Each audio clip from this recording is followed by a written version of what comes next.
2021학년도 3월 고등학교 2학년 전국연합학력평가 동아시아사 해설을 맡은 길진봉입니다. 여러분 만나서 반갑습니다. 자, 여러분 지난 총평에서 선생님이 이번 시험에 대한 대략적인 설명, 난이도라든지 어떤 주제들이 출제가 됐는지에 대해서 간단하게 설명을 했으니까 혹시 총평을 보지 않은 친구들이 있다면 총평 먼저 보고 오는 것을 추천드리겠습니다.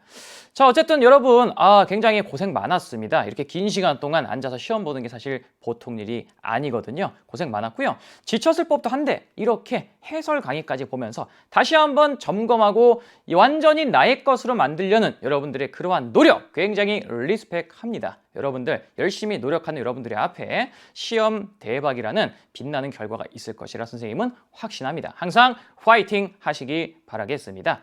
자, 시험에 대한 대략적인 설명은 이제 총평에서 말씀을 드렸으니까요. 바로 시험 문제풀이 들어가 보도록 하겠습니다. 자, 선생님이 총평에서도 이 얘기도 했습니다만 시험 점수가 낮게 나왔다고 해서 절대로 절망하실 필요 없습니다. 이건 어디까지나 연습이에요. 내가 무엇을 모르는지 그리고 동아시아사라는 시험이 이렇게 나오는구나 라는 그런 감각을 키우는 그런 것을 체크하는 기회로 삼는 것으로 충분합니다. 아직 여러분들에게는 굉장히 많은 시간이 남아 있거든요. 열심히 공부하시고 틀린 문제 다시 보고 맞힌 문제도 맞췄다고 안심하지 마시고 다시 한번 점검하는 그런 기회로 삼으시길 바라겠습니다. 자, 그럼 먼저 1번 문제부터 들어가 보도록 할게요. 자, 1번 문제입니다. 가에 들어갈 유물로 적절한 것을 골라라 라는 문제죠. 전형적인 동아시아사 1번스러운 문제입니다. 늘 이 수능에서 1번 문제는 이 유물을 고른다든지 혹은 신석기 시대나 청동기 시대 전반을 묻는 문제가 나왔는데요. 주로 이제 유물 찾는 문제가 가장 일반적이었습니다. 이 1번 문제 역시 유물을 찾는 문제로 보이는데요. 우리 같이 제시된 자료를 먼저 살펴보도록 하죠. 동아시아사의 시대 특별전. 네모네모 박물관에서는 계급이 발생하고, 자, 일단 이게 이제 첫 번째 키워드가 되겠습니다. 자, 이게 어느 시대인지를 우리가 짐작을 해보려면 이게 어느 시대인가를 보여주는 중요한 키워드를 찾을 필요가 있겠죠. 이렇게 동아시아사 문제를 풀 때 제시문에서 이 제시문이 무엇을 말하는지를 유추할 수 있는 핵심적인 키워드나 힌트를 찾아내는 것이 굉장히 중요합니다. 보통은 2가지 이상의 힌트가 제시가 되어 있거든요. 이 자료에서는 첫 번째 힌트가 바로 계급이 발생했다라는 게 되겠고요. 두 번째는 뭡니까? 국가가 출현했다라는 요게 이제 두 번째 결정적 힌트라고 볼 수 있겠습니다. 자, 계급이 발생하고 국가가 출현했다라는 2가지 힌트가 제시되어 있고요. 어떤 유물들이 나타나 있냐? 첫 번째, 자, 이 왼쪽에 보이는 이 유물은 바로 만주와 한반도 지역에서 주로 출토되는 비파형 동검이죠. 비파형 동검 되겠습니다. 자, 그리고 오른쪽에 요 유물은요, 일본의 야요이 문화를 대표하는 청동으로 만든 제기죠. 바로 동탁 되겠습니다. 자, 요 2가지 힌트와 요 2가지 유물을 통해서 이 시대가 바로 청동기 시대구나라는 것을 우리가 쉽게 짐작을 할 수가 있죠. 청동기 시대입니다. 자, 그러니까 이 가에는 청동기 시대의 유물이 들어가면 되겠습니다. 사실 이러한 이 1번 문제에서 전형적인 패턴이 뭐냐면 제시문에 힌트를 주고 이 유물이 어느 동아시아의 청동기 문화를 대표하는가 이런 식의 묻는 문제가 많이 나오는데 이 문제는 그냥 단순히 청동기 시대의 유물을 골라라라는 형태로 나와 있죠. 그래서 일반적으로 수능에 제시되는 문제보다는 살짝 난이도가 낮은 형태다 이렇게 이야기할 수 있겠습니다. 청동기 유물이 어느 지역을 대표하는 유물이냐를 묻는 단계까지는 안 나갔으니까 그렇죠. 자, 어쨌든 이 청동기 유물 자체를 한번 골라보겠습니다. 청동기 시대를 대표하는 유물 골라볼게요. 자, 먼저 1번. 자, 1번은 뭡니까? 이거는 주먹도끼입니다. 주먹도끼고요. 이 주먹도끼는 어느 시대를 대표하는 유물이냐면 구석기 시대를 대표하는 유물이죠. 대표적인 뗀석기 되겠습니다. 자, 구석기 시대니까 답이 아니고요. 2번. 자, 여기 이제 굉장히 생소하게 다가올 수도 있는데요. 아마 여러분들 중학교 때 세계사를 공부할 때 이걸 본 적이 있을 거예요. 그런데 우리 고등학교 동아시아사에서는 이 유물에 대해서 사실 잘 그렇게 자세하게 다루지는 않습니다. 이 유물은 뭐냐면 당나라의 자기인 당삼채라는 유물이에요. 당삼채. 그래서 이 유물은 당나라 시대의 유물이기 때문에 역시 청동기 시대와는 거리가 멀다라는 것을 여러분들 참고하시면 되겠습니다. 자, 이거 3번은요. 3번은 청동솥이거든요. 청동솥이고 이 청동솥은 어느 지역을 대표하는 유물이냐? 바로 중국의 황허강 유역에 등장한 국가인 상나라를 대표하는 청동기 유물이고요. 청동기 시대의 유물이 맞습니다. 따라서 정답은 3번이다. 이렇게 표시를 할 수가 있어요. 이 상나라 같은 경우는 굉장히 청동기 주조 기술이 발달한 국가로서 이름을 떨쳤고 이 청동 청동소춘 상나라의 권력자가 소유했던 권력의 상징적인 유물이다라는 것도 여러분들 참고하시기 바라겠습니다. 자, 그리고 4번에 자, 이거는 이제 우리나라의 유물이죠. 삼국시대 유물입니다. 삼국시대에 이게 뭡니까? 금동, 미륵보살, 반가, 사유상입니다. 삼국시대이기 때문에 청동기 시대 역시 해당되지 않습니다. 자, 그리고 마지막 5번. 요것도 이제 조금 생소하게 다가오는 친구들이 있는데 이게 뭐냐면 조개 껍데기 가면이에요. 조개 껍데기 가면이고 이것은 신석기 시대의 유물이다라는 것도 여러분들 참고하시기 바랍니다. 이 조개 껍데기 유물도 역시 동아시아사 교과에서 그렇게 자세히 다루는 유물은 아닙니다만 이번 기회에 여러분들 참고하시면 될 것 같아요. 따라서 정답은 3번이다. 이렇게 1번 문제 답을 고를 수 있겠습니다. 계급이 발생하고 국가가 본격적으로 출현하기 시작한 시기가 청동기 시대라는 것도 여러분들 꼭 기억하시기 바라겠습니다. 자, 2번 문제로 넘어가 볼게요. 밑줄 친 그에 대한 설명으로 옳은 것을 골라라. 자, 보겠습니다. 그는 자, 중국을 통일했다. 이게 이제 첫 번째 키워드가 되겠죠. 중국을 통일한 사람은 사실 여러 명이기 때문에 이것만으로는 짐작할 수 없는데 뒤에 결정적인 힌트가 나옵니다. 황제 칭호를 처음으로 사용한 인물이다. 이것만 봐도 사실 그가 누군지가 대략 짐작이 되는데 이 여학생의 말을 또 보면요. 전국에 9년제를 실시했다라는 힌트가 추가로 제시가 되어 있죠. 이 그가 바로 누구냐? 황제 칭호를 중국 역사상 처음으로 사용한 인물 바로 누굽니까? 진나라의 시황제다라는 것을 우리가 알 수가 있죠.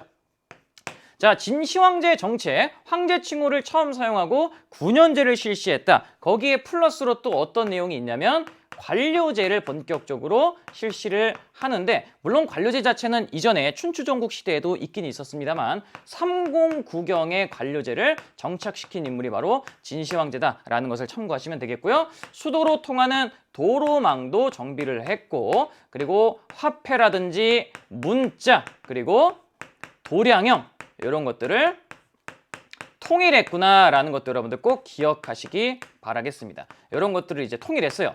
자, 이 진시황제가 춘추전국 시대, 특히 이제 전국 시대를 통일하면서 여러 이제 국가별로 서로 다르게 쓰고 있었던 화폐, 문자, 도량형까지 싹 다 통일을 한 것이죠. 그리고 이제 법가 사상을 중심으로 이 진시황제가 통일을 이루겠는데 법가 중심의 사상 통제 정책의 일환으로서 분서갱유라는 것도 일으켰다는 것 역시 굉장히 중요한 키워드니까 꼭 기억하시고요. 그리고 북방의 흉노를 견제하기 위해서 만리장성이라는 중국 역사상 손꼽히는 거대한 건축물을 쌓았다라는 것도 기억하시기 바라겠습니다. 자, 이런 내용들 핵심적으로 기억하시고요. 자, 그럼 진시황제에 대한 설명 골라보겠습니다. 정답 바로 보이죠? 바로 보니까 4번 되겠고요. 오답선지 체크해 보겠습니다.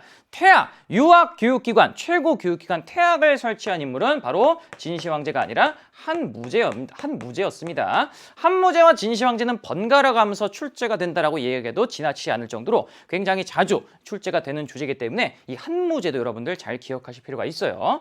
자, 과거제는요. 수나라의 문제 때 처음으로 실시가 되고 그 이후에 이제 청나라 말기까지 쭉 과거제가 실시가 되고요. 진시황제 때는 과거제 실시 안 됐습니다. 3번에 자금성을 건설한 인물은 명나라의 영락제라는 황제고요. 삼성육부제는 수당대에 정착이 되었기 때문에 역시 진시황제와 관련이 없죠. 그래서 정답은 4번이다라는 것을 우리가 고를 수 있겠습니다. 진시황제 굉장히 중요한 주제고요. 이런 내용들은 여러분들이 이 9년제와 황제 칭호 처음 사용 그리고 전국시대 통일과 관련해서 꼭 같이 알아두시기 바랍니다.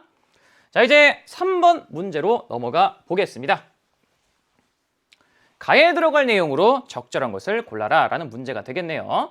자, 이 모든 것을 묶을 수 있는 이 가가 과연 무엇일까요? 자, 하나씩 보도록 하겠습니다. 먼저 러양으로 수도를 옮겼다라는 게 이제 첫 번째로 제시가 되어 있고요. 두 번째 결정적인 힌트가 나오죠. 선비어 사용을 금지했다. 자, 선비어라는 말이 나옵니다. 자, 선비족은 북방민족으로서 5호 중에 한 민족이었죠. 흉노, 선비, 저, 갈, 강족 5호 북방의 5 북방 민족을 5호라고 불렀습니다.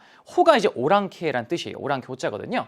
그러니까 이 선비족과 관련된 어떤 내용이 들어가야 될 것 같고요. 자, 밑에 보면은 이 선비족인데 선비어를 사용을 금지했을 뿐만 아니라 한족의 성씨를 사용하게 했고 선비족과 한족의 혼인을 장려했다라는 내용들을 통해서 이 가에 들어갈 것은 바로 뭐냐? 선비족이 세운 북위. 이 북위에 효문제가 실시한 한화 정책이 이것과 관련이 있겠구나라는 것을 우리가 알 수가 있어요. 자, 그러면 다시 맨 위로 올라가 볼게요. 로양으로 천도했다. 이게 뭐를 의미하냐? 원래 이제 북위의 수도는 평성이라는 북방에 있는 지역이었는데 선비족의 고향과 가까운 북방에서 수도를 화북지방에 로양으로 옮긴 겁니다. 자, 이러한 정책들의 궁극적인 목적은 뭐냐면 선비족, 북방민족의 국가인 북위가 한족스러운 왕조로의 변신을 꾀함으로써 중국을 지배하는 정통 왕조로 발돋움하고자 했던 이러한 효 문제의 정치적인 프로젝트의 일환으로 전개가 되었구나라는 것을 우리가 이해할 수 있겠습니다. 자, 그러니까 정답은 몇 번이 되겠습니까? 4번이 되겠죠. 북위 효 문제의 하나 정책이 되겠고, 이 하나 정책이 전개된 결과 북방의 호족, 북방 민족의 문화와 한족의 문화가 융합이 되는 호한융합이 나타났다라고 여러분들 같이 기억하시기 바랍니다. 그리고 여기에 한 가지 더해서 북위의 하나 정책과 더불어서 여러분들이 알아두셔야 되는 제도가 바로 균전제라는 제도가 있어요. 이 균전제 역시 효 문제에 의해서 실시가 되었고, 모든 백성들에게 농토를, 땅을 균등하게 나눠줌으로써 국가 입장에서 세금의 증대도 꾀하고, 그리고 농사를 짓지 않았던 선비족의 농경민화도 같이 꾀했다라는 것도 여러분들 같이 하나 정책과 연결해서 살펴보시기 바랍니다. 정답은 4번이고요. 자, 신진서대부는 고려 말에 성장한 개혁 세력이죠. 따라서 북위와 관련 없고요. 야마토 정권은 4에서 7세기 무렵까지 일본에서 성장했던 통일 정권을 말합니다. 야마토 지방을 중심으로 성장한 일본 최초의 통일 정권이 야마토 정권이고요. 이 야마토 정권이 성립하고 발전하는데 결정적 기여를 했던 인물이 바로 한반도와 중국 등지에서 일본으로 건너간 바로 이 도웨인이라는 세력입니다. 기원 전후를 한 시기부터 이 야마토 정권 시기에 걸쳐서 이 도웨인이라 불리는 사람들이 일본으로 바다를 건너갔어요. 그래서 이들에 의해서 일본의 야마토 정권이 성장할 수 있었다. 왜? 이들이 선진 문물을 일본에 전해줬기 때문에 도웨인의 문화 전파는 야마토 정권과 관련이 있다는 것도 여러분들 같이 기억하시기 바라겠고요. 한무제는 굉장히 대외 정복 활동을 적극적으로 전개한 군주로서 이 한무제가 이제 전쟁을 하도 많이 하다 보니까 재정난에 시달렸어요. 그래서 그 재정난을 타개하기 위해서 다양한 재정 확보 노력을 했는데 대략적으로 어떤 것들이 있냐? 먼저 소금, 염, 그리고 철, 소금과 철의 전매제도, 소금과 철의 전매제도라든지 혹은 상공업을 통제한다든지와 같은 정책을 펼쳤습니다. 하지만 이 내용이 북위와는 직접적 관련은 없죠. 정답은 그래서 4번이다 라고 우리가 확인할 수 있겠습니다. 자, 이제 4번 문제로 넘어가 볼게요. 북위의 하나 정책에 대한 내용 살펴봤고요. 이 북위의 하나 정책 역시 이 인구 이동 파트에서 굉장히 자주 출제되는 굉장히 중요한 소스니까 여러분들 꼭 기억하시기 바라겠습니다. 자, 4번 문제 볼게요. 가국가에 대한 설명으로 옳은 것을 골라라. 자, 가국가가 어떤 국가인지 짐작할 수 있는 힌트가 뭐가 있는지 보겠습니다. 자, 먼저 소손영이라는 이름이 나오죠. 이 소손영도 중요한 힌트예요. 이 소손영이 바로 어떤 인물입니까? 거란의 고려 1차 침입 당시에 거란군을 이끌고 쳐들어온 장수입니다. 그러니까 소손영이 거란의 장수구나라는 것을 알면 이 문제를 좀 더 쉽게 풀 수 있겠죠. 자, 계속해서 내용을 보겠습니다. 왕과 신하들이 대책을 논의했대요. 신하들 중 일부는 서경 이북 땅을 떼어주자고 주장했는데 누가 나섰습니까? 바로 서희가 나섰습니다. 이 서희가 바로 어떤 인물입니까? 거란의 고려 1차 침입 당시에 거란과 외교도 한판을 전개했던 인물이죠. 지금 가가 침입했는데 그들의 기세가 강해 보인다고 해서 성급히 땅을 떼주는 것은 적절하지 않다라는 주장을 하고 있죠. 따라서 이 가가 서희와 소손영이라는 키워드를 통해서 이것이 거란이라는 것을 알 수 있어요. 그렇죠? 혹은 요라고도 하죠. 거란은 민족의 이름이자 국가의 이름입니다. 거란국이라고 됐거든요. 그리고 이 거란이 나중에 나라 이름을 요라는 한족 왕조틱한 이름으로 바꿨거든요. 그러니까 가는 어쨌든 이제 요나라라는 것을 알 수가 있고요.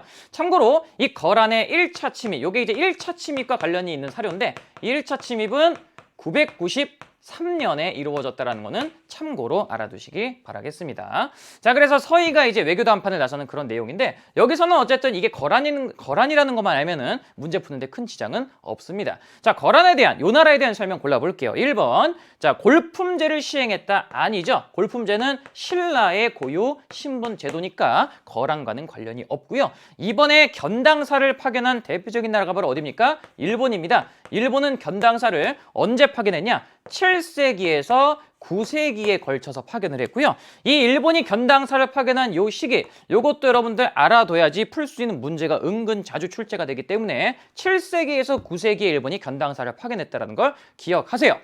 참고로 9세기는요. 당나라가 거의 다 망해갈 무렵입니다. 당나라가 거의 망해갈 무렵이었기 때문에 이 9세기 무렵의 일본은 견당사 파견을 중지합니다. 선진문물을 도입하기 위해서 일본에서 당나라로 파견한 사절단이고요. 3번에 고유 문자를 사용하였다가 정답이 되겠습니다. 정답은 3번이고요. 거란뿐만 아니라 다른 북방민족 세력도 고유 문자를 쓴 세력이 있습니다. 대표적으로 어떤 이들이 있냐? 돌궐도 해당이 되고요. 돌궐도 해당이 되고 여진도 해당이 됩니다. 그리고 탕구투족이 되온 서하도 해당이 되고요. 그리고 몽골도 해당이 됩니다. 몽골 같은 경우는 파스파 문자라 불리는 고유의 문자를 만들어 사용했습니다.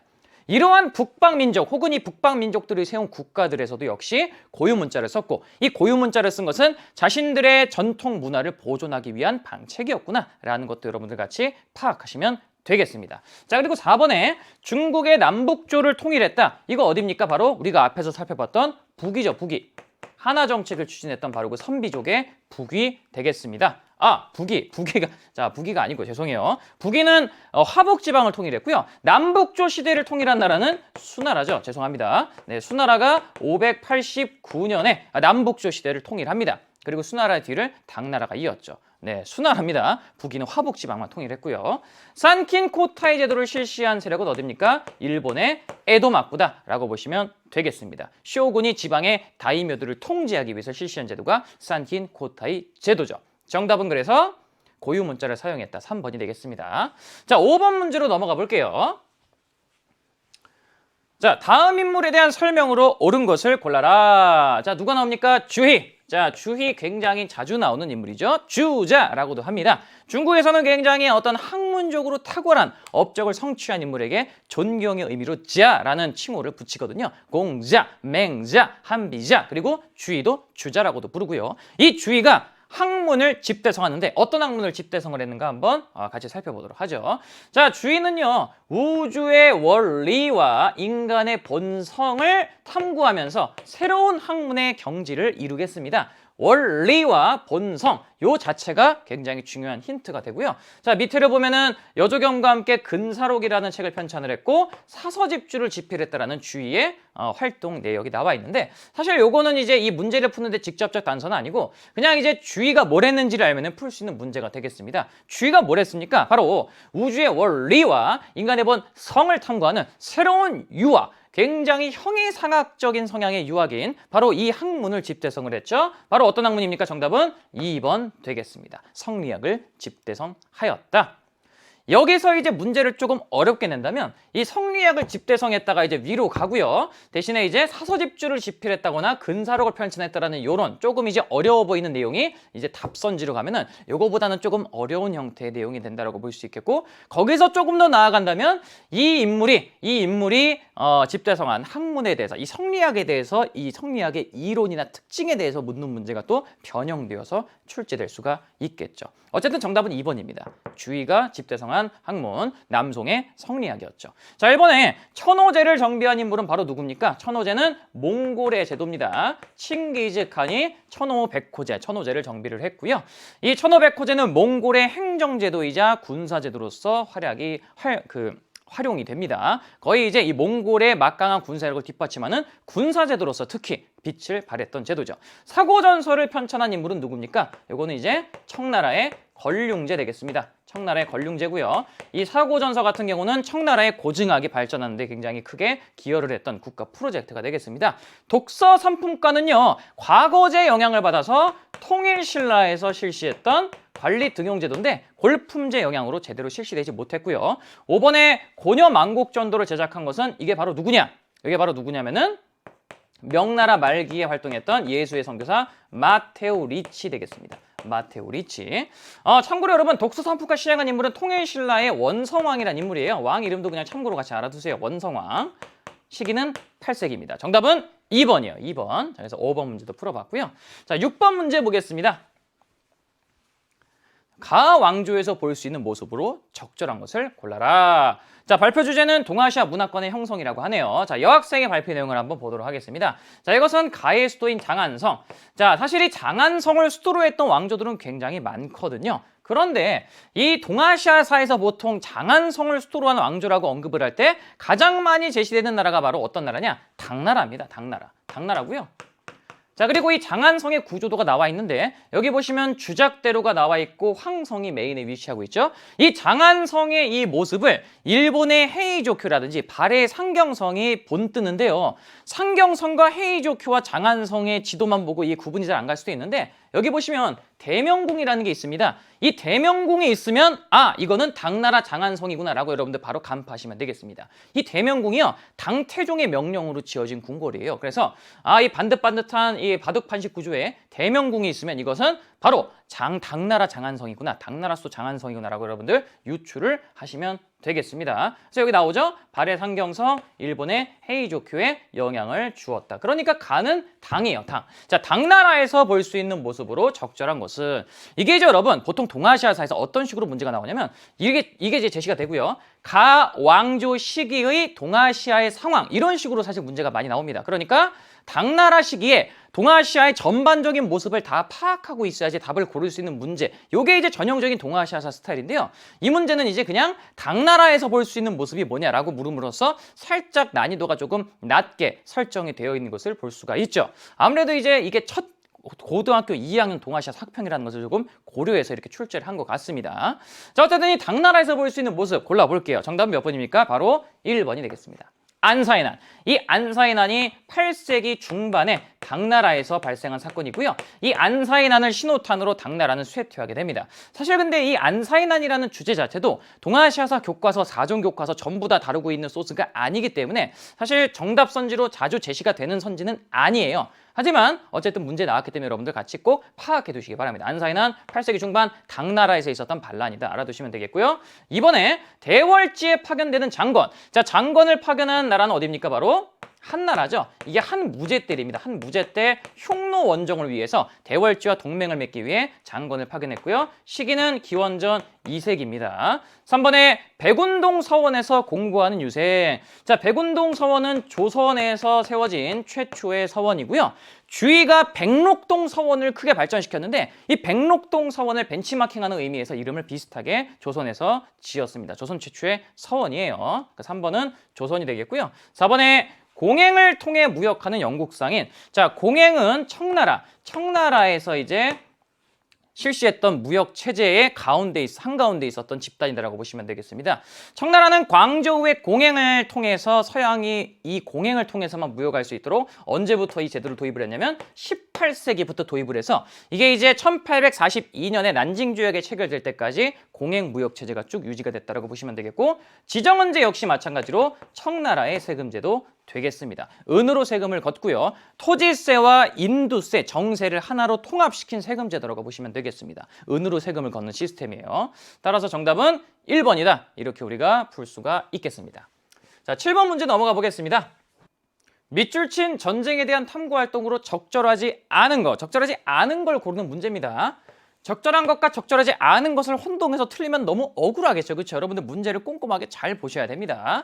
자, 그럼 우리 자료를 보도록 할게요. 일본의 혼란을 수습한 도요토미 히데요시. 자, 도요토미 히데요시가 바로 일본의 센고쿠 시대를 통일을 했죠. 그러니까 여기서 말하는 일본의 혼란이라는 것은 곧 뭘 말하는 거냐? 일본의 센고쿠 시대를 말하는구나 라고 여러분들 이해하시면 되겠습니다. 다이묘들의 강력한 군사력을 약화시켜 국내 안정을 도모하면서 영토를 확장하고자 대륙 침략을 계획을 했고, 이 대륙 침략의 발판으로서 이제 조선에게 명침략에 협조할 것을 요구했지만 이걸 조선이 거부를 하자 전쟁을 일으켰다고 하네요. 이 전쟁 바로 뭐겠습니까? 도요토미 히데요시가 결정적 힌트가 되겠죠. 바로 임진왜란입니다. 이 임진왜란은 디테일하게 보자면 전반전 임진왜란, 후반전 정유재란으로 구분이 된다라는 것도 여러분들 참고로 알아두시고요. 1592년 임진년 1592 있을 때가 아닌 때에 일어난 전쟁, 임진왜란 되겠습니다. 임진년에 발생을 해서 1598년까지 이어졌어요. 이 시기는요, 임진왜란, 정유재란 다 통합한 시기라고 보시면 되겠습니다. 이 전쟁에 대한 탐구활동, 그러니까 임진왜란과 관련이 없는 걸 골라라라는 문제가 되겠죠. 자, 1번부터 볼게요. 자, 1번에 이순신의 활약상. 당연히 임진왜란 하면 이순신 장군 아니겠습니까? 그렇죠? 이건 뭐 당연히 관련이 없을 수가 없고요. 2번에 여진족이 성장한 배경. 이 임진왜란 때 명나라가 지원군을 파견하잖아요. 그렇죠? 명나라가 지원군을 파견해서 명나라가 당시 상황이 좋지 않았음에도 불구하고 무리해서 조선을 도와줍니다. 그런 과정에서 이제 명나라 세력이 약화되고 만주의 여진족 세력, 특히 누르하치를 중심으로 하는 여진족 세력이 성장하는 계기가 된 전쟁이 바로 임진왜란이죠. 이게 맞는 얘기입니다. 그렇죠? 3번에 왕안석의 신법. 왕안석의 신법은요, 11세기의 송나라에서 전개가 되었고, 송나라가 문치주의 정책의 영향으로 군사력이 약화되고 재정난이 심화되자 그러한 문제를 해결하기 위해서 왕안석을 중심으로 전개된 개혁 정책이라 보시면 되고요. 임진왜란과는 아무런 상관이 없습니다. 따라서 정답은 3번이 되겠죠. 11세기. 시기적으로도 훨씬 앞서죠. 4번에 명이 조선의 원군을 파병하면서 동아시아의 국제전쟁으로 확대된 전쟁, 바로 임진왜란 맞습니다. 맞고요.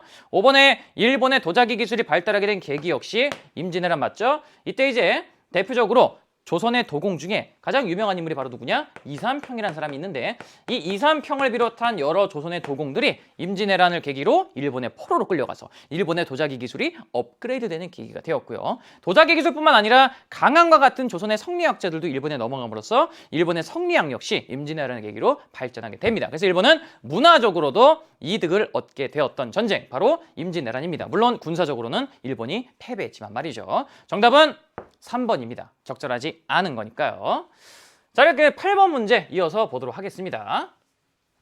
가에 들어갈 조직으로 옳은 것은, 자 볼게요. 이 그림은 가가 외국 군대와 싸우는 모습을 묘사한 것이다. 이들은 청나라를 도와 외세를 몰아내자라는 구호를 외쳤다고 하는데, 이걸 네 글자로 표현하면 뭘까요? 바로 부청멸양입니다. 부청멸양. 부청멸양이라는 구호를 외쳤다라는 것을 기억하시고요. 교회와 철도 등 서양과 관련된 모든 시설을 파괴하고 선교사와 외교관까지 공격을 하자 영국, 미국, 일본 등 8개국은 자국민을 보호하기 위해 연합군을 조직했어요. 그래서 8개국 연합군이 조직이 됐고요. 결국은 이 가 세력을 진압을 하고, 심지어 당시 이게 청나라 때인데 청나라 수도인 베이징까지 점령을 하게 됩니다. 이 가가 바로 뭐겠습니까? 부청멸양과 8개국 연합군, 이게 이제 결정적 힌트가 되겠죠. 이것은 바로 뭐냐? 의화단 되겠습니다. 의화단 운동. 이 의화단 운동이 언제부터 언제까지 전개가 되었냐? 1899년부터 의화단이 본격적으로 활동을 해서요, 8개국 연합군에게 완전히 의화단이 진압이 된 게 1900년입니다. 그리고 1901년에 신축조약이 체결되면서 완전히 이 의화단 운동이 마무리가 되는데, 이 신축조약의 핵심 내용이 크게 두 가지예요. 첫 번째는 배상금. 두 번째는 베이징의 외국 군대가 주둔하는 것을 청나라가 허용하는 그런 결과를 낳게 되었다라는 것도 여러분들 같이 참고로 알아두시면 되겠습니다. 그리고 이 의화단 운동 이후에 청나라 정부의 무능함이 만천하에 드러나면서 청나라를 뒤집어 엎자라는 그런 개혁 세력들이 과감하게도 등장을 하게 되죠. 어쨌든 정답은 2번이에요. 의화단 자체를 그냥 고르면 되는 문제고요. 신간에는 1927년에 우리나라에서 민족유일당 운동의 일환으로 만들어진 단체다라고 보시면 되겠고요. 배상제회는 뭐랑 관련이 있습니까? 태평천국 운동과 관련이 있습니다. 홍수전이 만든 종교단체입니다. 그래서 태평천국 운동을 주도했던 단체다 이렇게 보시면 되겠고요. 중국 동맹회는 1905년에 순원이 조직한 혁명 조직이에요. 반청운동을 전개하던 순원이 혁명을 추진하기 위해서 만든 단체가 바로 중국 동맹회고요. 중국 국민당은 1919년 5.4운동을 계기로 창설된 중국의 정당입니다. 이 역시 누구에 의해서 창설이 됩니까? 바로 순원에 의해서 창설이 되었다라고 보시면 되겠습니다. 그래서 중국 공산당과 더불어서 중국 현대사에서 빼놓을 수 없는 중요한 정당이죠. 중국 국민당. 정답은 2번입니다. 의화단. 자, 9번에 사진 자료로 제시될 문화유산으로 적절한 것을 골라라. 자, 이제 문화재를 고르는 문제가 되겠네요. 사진을 고르는 문제입니다. 자, 어떤 문화재인지 한번 보겠습니다. 일단 불교랑 관련이 있다는 것을 우리가 알 수가 있고요. 일본의 문화재라는 것을 알 수가 있습니다. 그리고 밑에 이제 글을 볼게요. 나라 시대. 자, 나라 시대는요, 710년에서 794년에 이르는 8세기의 대부분을 차지하는 시기입니다. 이 나라 시대의 수도가 바로 이제 헤이조큐였죠, 일본에. 이 나라 시대의 쇼무 천황이 불교의 힘으로 사회 혼란을 잠재우고 국가를 번성시키고자 건립한 절. 그러니까 이 절은 무슨 성격을 굉장히 잘 보여주냐면 호국 불교적 성격. 국가를 수호하는 사상으로서의 호국 불교적 성격을 굉장히 잘 보여주는 그런 문화재구나라는 것을 우리가 알 수가 있죠. 이 절의 금당에는 약 16m에 이르는 거대한 청동으로 만든 대불이 안치되어 있습니다. 이 문화재는 무엇일까요? 자, 골라볼까요? 참고로 여러분, 여기서 말하는 이 문화재의 이름은 바로 뭐냐? 도다이사입니다. 도다이사. 이 도다이사는 여러분 어디 있습니까? 바로 여기 있죠. 정답은 5번입니다. 5번이고요. 나머지도 한번 볼게요. 자, 1번은 뭘까요? 1번은 야마토 정권 시기에 만들어진 이러한 열쇠구멍 형태의 무덤 중에서 가장 규모가 큰 무덤입니다. 바로 이게 전방후원분이죠. 전방후원분 중에 가장 규모가 큰 다이센 고분이에요. 다이센 고분. 일본 거는 맞지만 도다이사는 아니죠. 다이센 고분, 야마토 정권 시기고요. 2번은 당나라의 대안탑입니다. 당나라의 대안탑. 그래서 이 대안탑에 이제 현장이 가지고 온 각종 불경과 불상을 보관을 했죠. 당나라에서 7세기에 만들어진 겁니다. 3번은 이거 뭡니까? 우리나라의 석굴암이죠. 예, 석굴암. 석굴암 본존불의 모습이에요. 신라에서 8세기에 만들어진 우리나라의 대표적인 불교 문화재입니다. 그리고 4번은 바로 뭡니까? 여러분들 이거 많이 봤죠? 이거 실제로 본 친구들도 굉장히 많을 거예요. 바로 경주 불국사에 있는 다보탑입니다. 참고로 여러분, 우리 동아시아사에는 다보탑보다는 이제 불국사 3층 석탑 석가탑의 모습이 더 교과서에 많이 실려 있는데 이 문제는 특이하게 다보탑을 제시하고 있어요. 어쨌든 석가탑이든 다보탑이든 화강암 재질로 만들어진 탑이고 굉장히 그 예술적 완성도가 높다는 공통점을 가지고 있죠. 정답은 어쨌든 뭐다? 5번이다. 도다이사. 그리고 이 도다이사 나이 부치된 대불전 안에는 청동으로 만든 엄청나게 거대한 불상이 존재합니다. 군주의 권위를 과시하고 국가를 수호하고자 하는 호국불교적 성격이 녹아있는 대표적인 불교 문화재다라는 거 기억하시기 바랄게요. 자, 9번 문제 풀어갔고요. 10번 문제 보겠습니다. 가에 들어갈 내용으로 적절한 것은 학습한 내용을 바탕으로 칸의 입장에 대해 답변을 작성하세요. 칸으로 주기하는 한 일을 말씀해 주세요. 나는 대도로소를 옮겼습니다. 대도 천도. 그리고 국호를 원이라고 바꿨습니다. 이게 누구겠습니까? 두 가지 정책 통해서 우리는 이 칸이 누구라는 것을 알 수 있습니까? 바로 쿠빌라이. 몽골 제국의 5대 칸인 쿠빌라이 칸이라는 것을 알 수가 있죠. 쿠빌라이 칸의 정책을 고르면 되겠습니다. 자, 정답 몇 번입니까? 바로 1번입니다. 쿠빌라이 칸은 1279년 남송을 정벌했고요. 남송을 정벌함으로써 이 북방민족 최초로 중국 전체를 지배하는 정치 세력의 지도자가 되었습니다. 바로 쿠빌라이, 원나라의 쿠빌라이 칸이죠. 정답은 1번이고요. 이번에 별무반을 편성한 인물은 바로 누굽니까? 고려의 윤관이죠. 여진 정벌을 위해서 별무반을 12세기 초에 편성을 했고요. 여진을 정벌하고 동북 구성을 쌓았습니다. 3번에 분서경에는 우리가 앞에서 살펴봤죠. 이거 누굽니까? 진시황제가 되겠습니다. 진시황제가 되겠고 4번에 3번의 난을 진압을 했다. 3번의 난은 1673년에서 1681년까지 이어진 중국의 반란이고요. 이거 진압한 인물이 바로 누구냐? 청나라의 강희제입니다. 강희제. 이 강희제는 3번의 난뿐만 아니라 타이완의 정치 세력 그리고 남명 정권까지 모두 제압을 해서 청나라의 중원 지배를 확립한 중국 역사상 5손가락 안에 꼽는 올타임 레전드 황제다. 이렇게 이해하시면 되겠고요. 자, 5번에 정화의 함대를 파견한 인물은 바로 누굽니까? 명나라의 영락제죠. 영락제가 15세기 1400년대에 정화의 함대를 파견해서 명나라가 새롭게 세워진 대제국이라는 것을 동남아와 또 다른 지역에 널리 알렸죠. 정답은 그래서 몇 번이다? 정답은 1번입니다. 1번 쿠빌라이. 쿠빌라이는 남송 정벌 외에도 2차례 일본 원정을 고려와 함께 감행을 했고요. 그리고 대월도 2차례 침략을 했습니다. 근데 대월과 일본 원정은 모두 실패했다라는 것도 여러분들 같이 기억하시기 바랄게요. 자, 11번 문제로 넘어갈게요. 자, 가에 대한 설명으로 옳은 것을 골라라. 자, 가의 주요 생산지라고 해서 이제 일본의 이와미 은광이 나타나 있고요. 남미의 포토시 광산이 나와 있습니다. 볼리비아, 오늘날의 볼리비아 지역에 있는 광산이고요. 이와미와 포토시에서 많이 만들어졌고요. 이 포토시에서 만들어진 이것이 아카풀코라는 멕시코의 항구로 옮겨져서 에스파냐의 갈레온선에 실려서 태평양을 건너옵니다. 그래서 에스파냐의 무역 거점인 마닐라에서 이제 중국 상인들과 교역이 이루어졌고요. 포르투갈 상인들 같은 경우는 몰라카와 마카오를 무역 거점으로 삼았었죠. 그래서 이 두 개는 포르투갈 상인들, 그리고 마닐라는 에스파냐, 스페인이죠. 에스파냐 상인들의 거점이었고 이들의 무역 수단이 되었던 것, 그리고 일본의 이와미 은광과 남미의 포토시 광선에서 많이 만들어진 바로 이게 뭐겠습니까? 바로 실바, 은이 되겠습니다. 은. 당시에 이제 국제화폐로 쓰였던 거죠. 은에 대한 설명을 골라보면 되겠네요. 자, 보겠습니다. 1번. 징더전의 대표적인 수출품 아니죠. 징더전 하면 뭡니까? 도자기죠. 도자기. 이거 도자기입니다. 징더전은 지금도 여러분, 지금도 도자기로 유명한 도시예요. 중국 도시죠. 이번에 탈라스 전투. 이 탈라스 전투는 사실 세계사에서는 중요하게 다루는데 동아시아사에서는 사실 그렇게 자주 다루는 주제는 아닙니다. 근데 어쨌든 선지로 나왔으니까 여러분들 알아두시면 되겠죠. 이 탈라스 전투는 당나라와 이슬람 제국이 맞부딪힌 사건이고요. 이때 당나라가 이제 패배를 했는데 이때 이제 중국의 제지술이 종이를 만드는 기술이죠. 제지술이 서방으로 전래되는 계기가 됩니다. 은과는 관련이 없어요. 따라서 정답은 아니고요.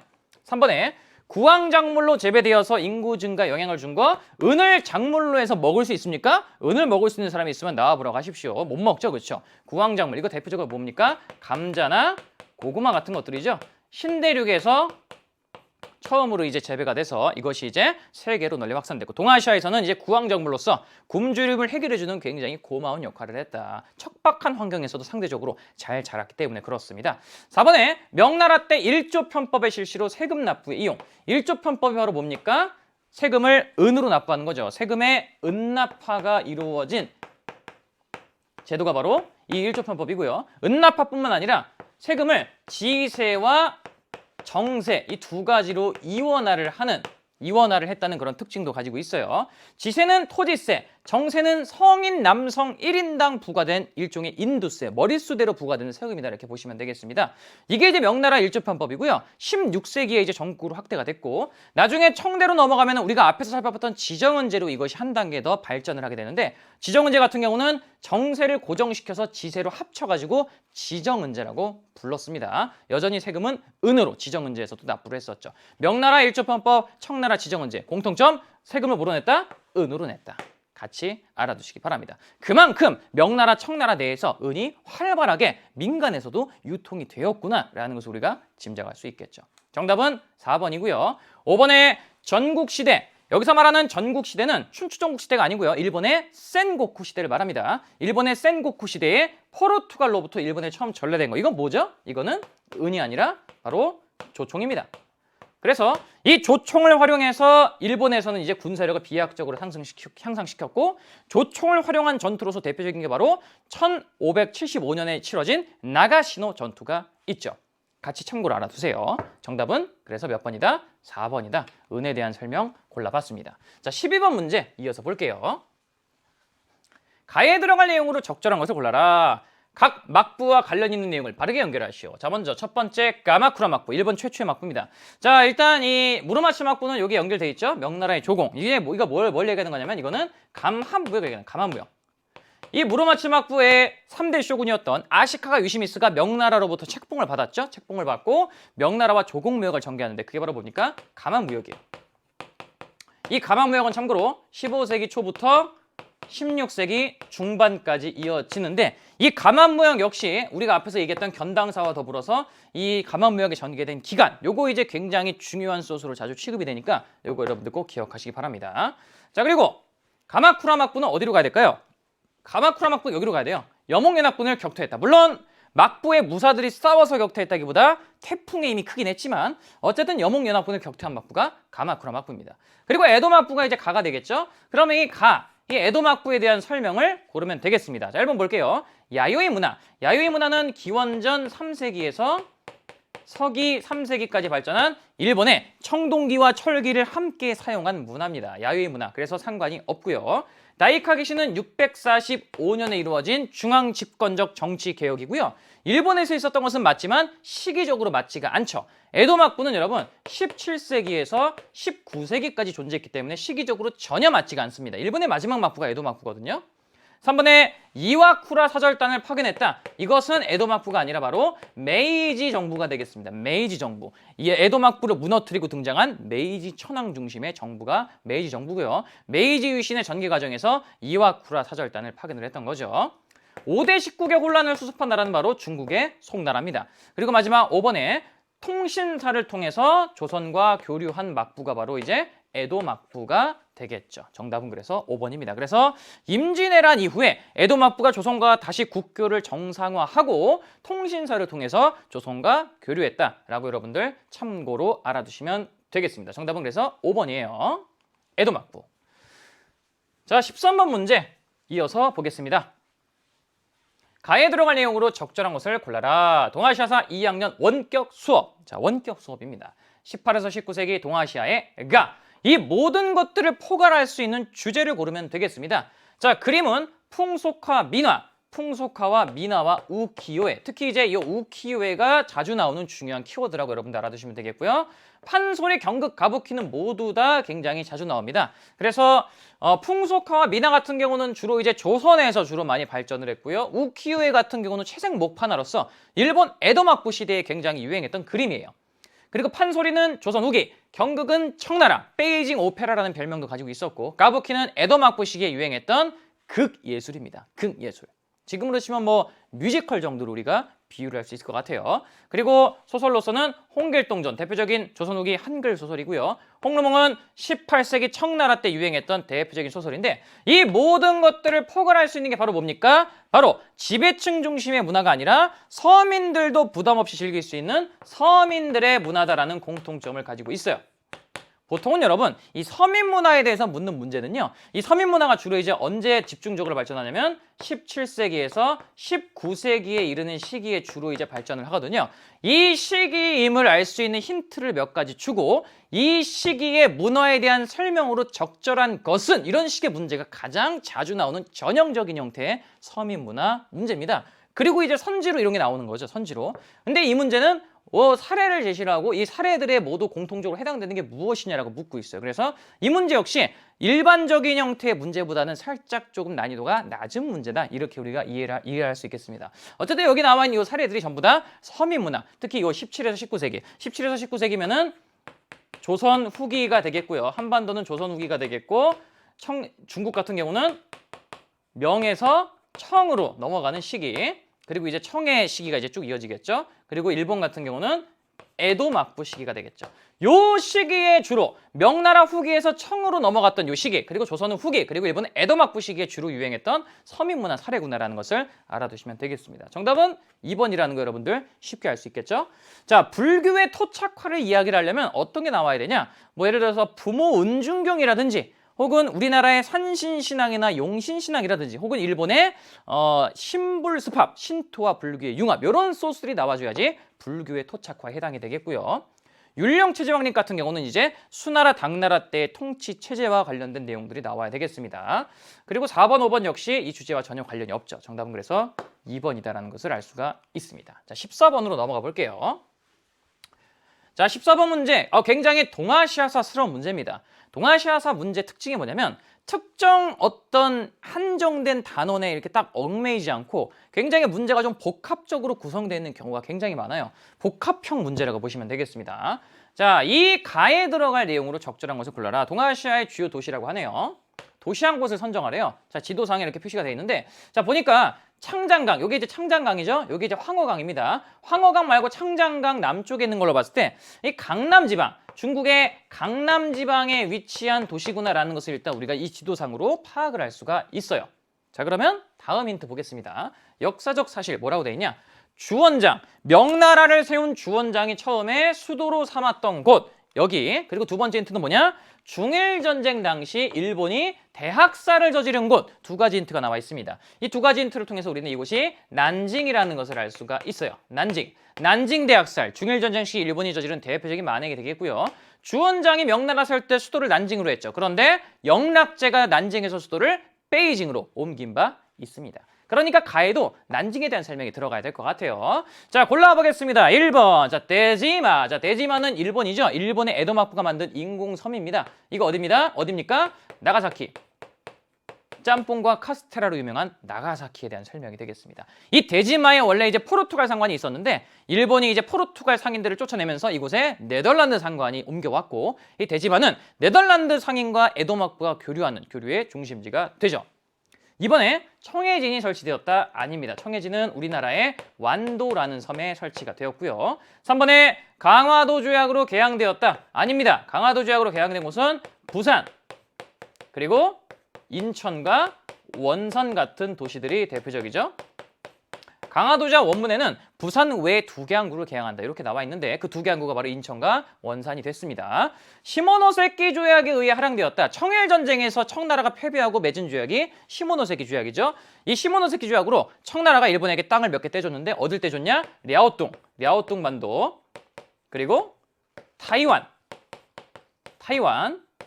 그리고 펑후 제도와 같은 이런 곳들을 떼어줬는데 난징과는 관련이 없죠.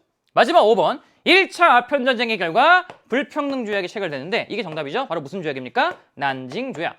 난징조약은 몇 년이냐? 1842년이다 라는 것도 여러분들 참고로 알아두시고, 이 난징조약으로 인해서 우리가 앞에서 살펴봤듯이 공행도 폐지됐고, 그리고 홍콩도 할양이 되고, 상하이를 비롯한 5개 항구도 개방이 되고, 그리고 여러 가지 불평등한 내용들, 예를 들면 뭐 관세자 주권의 침해라든지 이런 내용들이 나타나게 되었습니다. 정답은 5번이에요. 그래서 근대사와 전근대사 아우르는 통합적인 문제구나라는 것을 우리가 알 수가 있죠. 정답은 5번입니다. 난징. 자, 15번 문제 보겠습니다. 밑줄 친 이 전쟁이 전개되던 시기에 있었던 사실. 자, 현대사 문제, 현대사. 사이공 함락.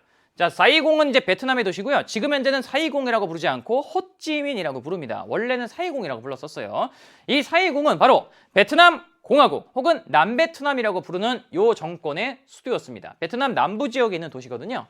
1975년 4월 30일 사이공에 입성한 북베트남군과 남베트남 민족해방전선, 이 남베트남 민족해방전선이 바로 뭐예요? 우리가 베트콩이라고도 부르는 바로 그 조직이죠. 베트콩. 비엔남 공산, 그래서 베트콩이라고 합니다. 공산주의 세력이에요.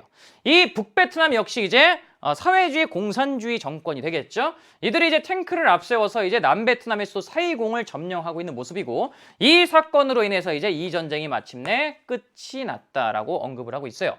자, 제네바 협정은 베트남 프랑스 전쟁의 결과 1954년에 체결된 협정이고요.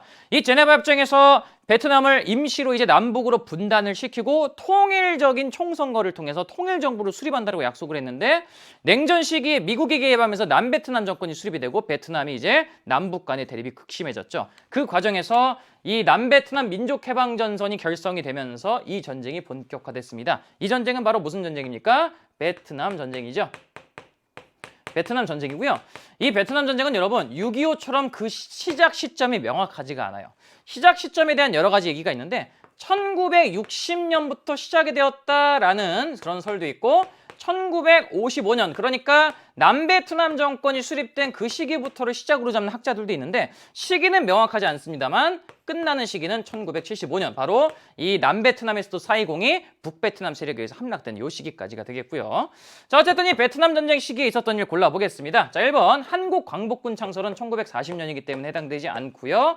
서울올림픽은 1988년입니다. 해당되지 않습니다. 6번의 닉슨 독트린은 1969년이고요. 사실 이 문제는 연도로 푼다기보다 이 전반적인 흐름을 파악하는 문제입니다. 이 베트남 전쟁에서 미군이 이제 통킹만 사건, 1964년에 통킹만 사건을 계기로 직접 개입을 했는데 너무나 어렵자 미국의 닉슨 대통령이 닉슨 독트린을 발표해서 더 이상 우리는 군사적으로 직접 개입하지 않겠다라는 외교 방침을 발표하고 철수를 하게 되죠.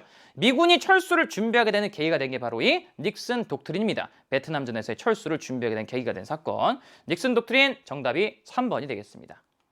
자, 그리고 4번에 홍콩이 영국에 할양된 것은 이거 언제입니까? 이거는 난징조약. 우리가 앞서 살펴본 난징조약에 대한 얘기가 되겠고요. 히로시마에 원자폭탄이 투하된 것은 일본이 패망하기 직전인 1945년 8월이 되겠죠. 정답은 3번 되겠습니다. 이 베트남 전쟁 전개 과정에서 닉슨 독트린이 발표됐다는 사실을 여러분들 잘 기억하시기 바라겠습니다.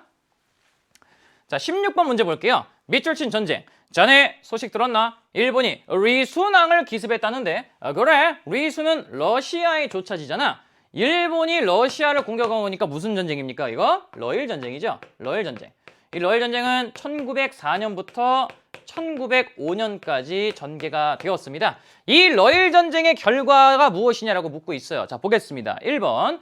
갑신정변은 1884년에 발생했기 때문에 결과라고 볼 수가 없습니다. 조선에서 급진교합파가 자신들의 이제 메이지 유신을 본뜬 개혁을 추진하기 위해서 일으킨 정변이었죠. 이번에 양무운동은 1860년대부터 본격적으로 전개가 돼서 청일전쟁에서 청나라가 패배하는 1995년까지 전개된 청나라의 개혁운동입니다. 요거랑 관련이 없죠. 3번에 메이지 유신은 1868년 메이지 정권이 수립된 이후부터 이제 전개가 되기 때문에 러일 전쟁, 이 러일 전쟁의 결과라고 볼 수는 없고요. 정답은 포츠머스 조약이 되겠죠. 포츠머스 조약이 바로 러일 전쟁의 마무리를 장식한 조약이 되겠습니다. 상하이 등 5개 항구가 개항된 것은 1842년의 난징 조약이기 때문에 이것은 러일 전쟁의 결과가 아니라 1차 아편 전쟁의 결과다라고 알아두시면 되겠습니다. 이 포츠머스 조약으로 러시아는요, 리순과 다렌의 조차권을 일본에게 넘기고 사할린 섬 남부도 일본에게 넘겨주게 됩니다. 그리고 한반도에서 일본의 독점적 권리를 인정하는 그런 결과를 가져오게 됐죠. 정답은 4번 되겠습니다. 자, 17번 문제 이어서 볼게요. 자, 가에 들어갈 내용으로 적절한 것을 골라라. 동아시아사 탐구 보고서에서 주제가 가고요. 수집 자료는 도쿄의 서양식 건물, 그리고 전화, 그리고 철도. 그래서 각종 서구 문물들이 들어온 모습을 볼 수 있고요. 참고로 도쿄의 서구식 건물이 쫙 늘어선 이 거리는 바로 긴자거리입니다. 긴자거리. 이 긴자라는 도쿄의 지역이 있는데 여기에 1870년대 커다란 화재가 났어요. 이 화재가 난 긴자거리를 복원하는 과정에서 각종 서양식 건물들이 늘어서게 되어서 서양 문물이 굉장히 들어온, 적극적으로 잘 들어온 모습을 이 도쿄의 이 긴자거리에서 확인할 수가 있었죠. 그러니까 이 가에 들어갈 내용은 뭐겠습니까? 자, 볼게요. 1번 고증학의 발달 관련 없습니다. 고증학은 청나라 때 발전한 경세치용 실사구시를 추구하는 학문적 경향이고요. 청나라 때 학문이기 때문에 관련이 없고요. 입헌운동 역시 관련이 없고, 입헌운동은 이제 뭐랑 관련이 있냐? 일본에서 전개된 자유민권운동, 그리고 청나라에서 전개된 변법 자강운동, 요런 거랑 이제 관련이 있다라고 보시면 되겠습니다. 요거랑은 관련이 없죠. 그래서 2번 정답 아니고요.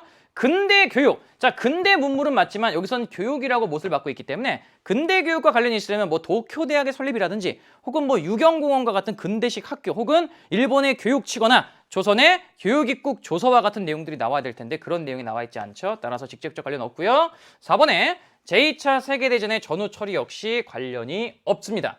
2차 세계대전의 전후 처리는 1945년 이후에 대한 얘기가 되겠는데 그보다 훨씬 이전에 이런 것들이 들어왔거든요. 마지막 5번이 정답이 되겠죠. 근대 문물의 수용과 생활의 변화. 정답은 그래서 5번이 되겠습니다. 자, 18번 문제. 가나 시기 사이에 있었던 사실. 자, 동아시아사에서 굉장히 일반적으로 자주 보이는 형태의 문제. 바로 이 시기 사이를 묻는 문제 되겠습니다. 자, 어떤 사건인지 한번 볼게요. 자, 가. 일본은 류티아오우에서 남만주 철도 일부를 셀프 폭파하고 이 사건을 중국군의 소행으로 몰아 만주를 침략했다가 핵심이 되겠죠. 이 사건 바로 무슨 사건입니까? 1931년에 있었던 만주사변입니다. 만주사변. 이 만주사변의 결과 1932년에 만주국이라는 일본의 괴뢰국이 수립이 됐습니다. 일본이 본격적으로 대륙 침략을 시작하는 시기라고 보시면 되겠고요. 자, 나를 보겠습니다. 르고차오 사건, 이게 핵심이죠. 그렇죠? 일본은 중국 본토를 침략하기 시작했다. 이건 뭡니까? 1937년 본격적인 중국 본토 침략. 뭡니까? 중일전쟁이에요. 중일전쟁. 자, 그러니까 요 사이에 있었던 사건을 고르면 되겠죠. 정답 몇 번입니까? 바로 1번입니다. 그렇죠? 방금 얘기했죠? 이 만주사변의 결과 만주국이 수립이 됐고 만주국만으로 만족하지 못했던 일본은 중국 본토까지 침략을 해 들어간 것이죠. 만주국 수립은 1932년입니다. 신해혁명은 신해년 1911년에 벌어졌고요. 이 신해혁명의 결과 중화민국이 수립이 되고 청나라가 무너지게 되었습니다. 3.1운동이 전개된 시기는 1919년이에요. 그리고 태평천국운동은 1851년에 시작이 돼서 1864년까지 전개가 되었습니다. 그리고 일본이 진주만을 공격한 것은 태평양 전쟁의 시작으로서 1941년이에요. 그래서 일본은 만주사변, 중일전쟁, 그리고 태평양 전쟁까지 침략 전쟁을 점점점 확대해 나가는 그런 모습을 보였다는 것도 같이 파악해 두시기 바랍니다. 정답은 1번입니다. 만주국 수립. 자, 19번 문제 보겠습니다. 이제 얼마 남지 않았네요. 자, 다음 판결이 내려진 시기를 연표해서 옳게 고른 것은 일본의 A급 전범, A급 전범 최종 판결이라는 이 단어를 잘 보셔야 되겠습니다. 오늘 도쿄의 극동국제군사재판소가 도조 히데키 등 A급 전범에 대해서 최종 판결, 그러니까 이 재판이 이제 끝난 거죠. 2년여에 걸쳐 진행된 재판이 일단락. 그래서 되게 친절하게 힌트를 주고 있어요. 일본이 항복한 이듬해부터. 일본이 항복한 게 1945년이니까 그 이듬해가 언제입니까? 1946년이죠. 1946년부터 2년여에 걸쳐 전개됐어요. 1948년까지 전개된 이 재판. 바로 무슨 재판입니까? 극동국제군사재판. 다른 말로 뭐라고 하냐면 도쿄 재판이라고도 부릅니다. 일본의 전후 처리 과정에서 전개된 전범을 처벌하기 위한 재판이었다라고 볼 수 있겠고요. 이 재판은 제대로 전범들을 처벌했냐? 그러지 못했고 심지어 최고의 전범이라고도 할 수 있는 천황을 회부하지 않았다는 점에서 근본적인 한계를 가지고 있었던 그런 재판이라는 것도 같이 알아두시기 바랍니다. 자, 어쨌든 우리는 이거를 이제 요 사이에서 고르면 되겠죠. 자, 운요 사건, 강화도 조약의 배경이 된 사건으로서 운요 사건은 1875년에 있었고요. 대한제국에 수립된 시기는 언제입니까? 대한제국은 1897년.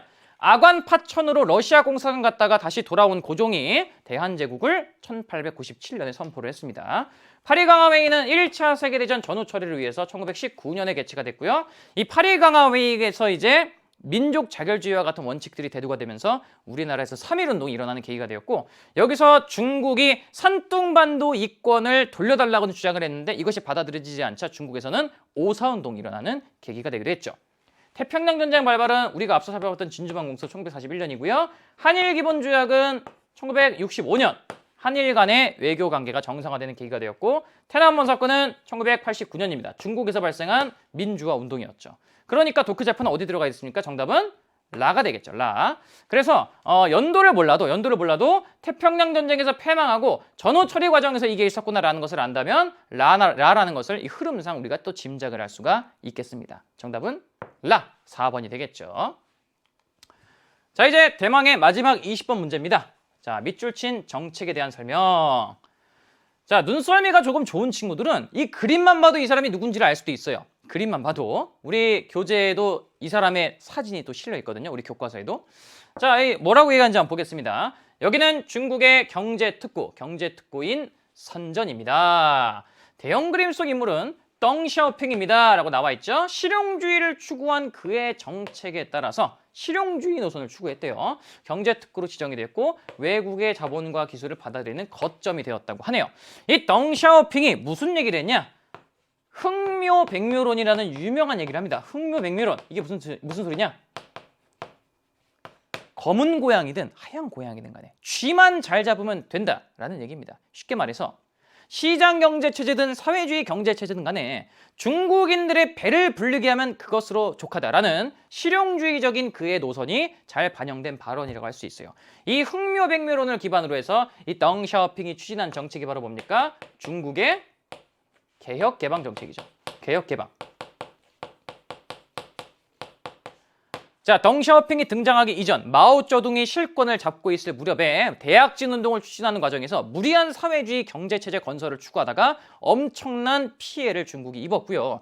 이때 정치적 타격을 입은 마오쩌둥이 자신의 권위를 회복하기 위해서 10년여에 걸쳐서 문화대혁명을 전개했었습니다. 1966년부터 1976년까지 말이죠. 이 문화대혁명을 겪으면서 이제 중국 사회가 굉장히 어떤 사회적 문화적으로 대혼란을 겪었고요.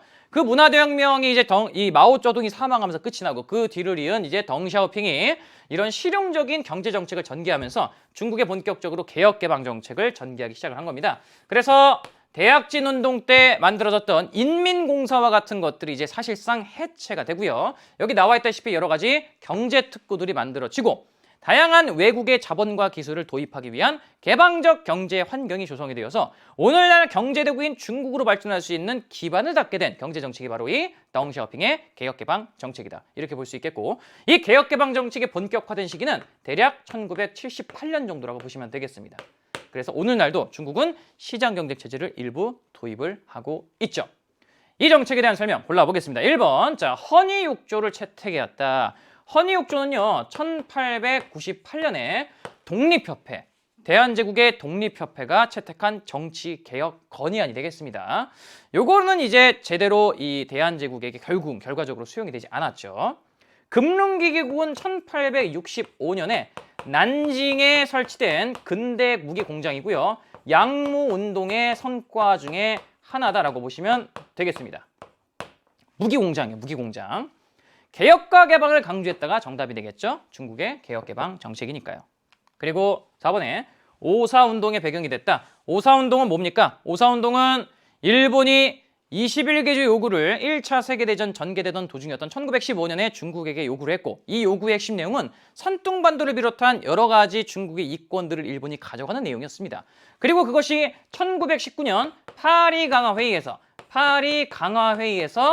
일본의 이러한 주장이 실제로 실현될 위기에 처하자 분노한 중국 민중들이 일으킨 반일적인 운동이 바로 이 오사운동이라고 보시면 되겠습니다. 그러니까 오사운동의 배경이라는 것은 이 파리 강화 회의에서 중국인들의 주장이 묵살된 것이 배경이 되었다고 볼 수 있겠고요.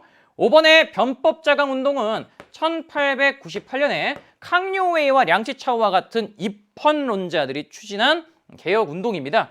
청일전쟁에서 패배해서 충격을 받은 청나라가 일본과 같은 입헌 체제를 수립하기 위해서 추진한 개혁 운동인데, 약 100여일 만에 서태후를 비롯한 보수 세력에 의해서 결국은 실패로 돌아가게 되었죠.